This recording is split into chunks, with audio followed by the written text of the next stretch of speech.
So I was having a conversation with my friend the other day, and basically I was saying that, it's different processing music from when you're actually there and you're living it versus when you're going back in the past to listen to something. Because he told me that, he loved the Lil Wayne 500 Degrees album. I'm like, yo, that's his worst album.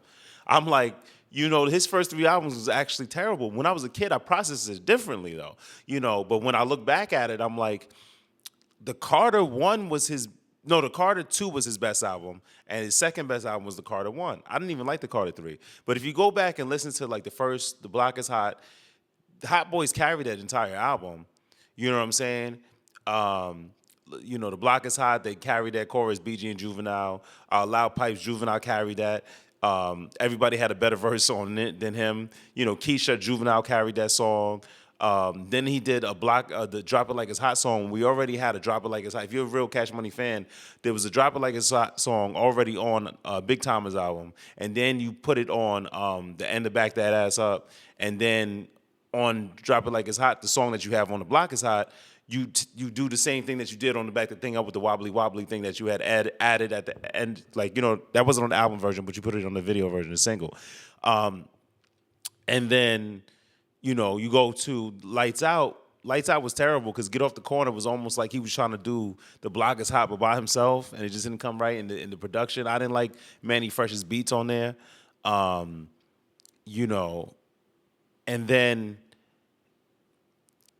when you get to like 500 Degrees, he was just like, I don't know, he was just angry, I guess everybody left.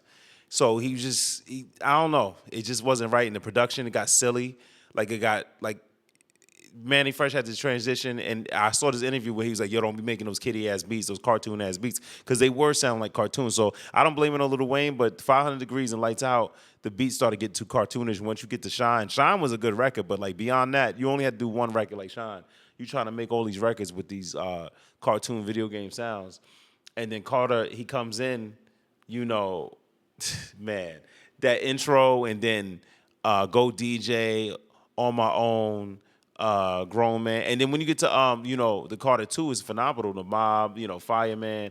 So that's why I say Carter 2 is really the goated album for Lil Wayne. Like as far as a body of work, like yes, he has better songs later in his career. He has better verses, better features, but that was a best body of work he's ever put out.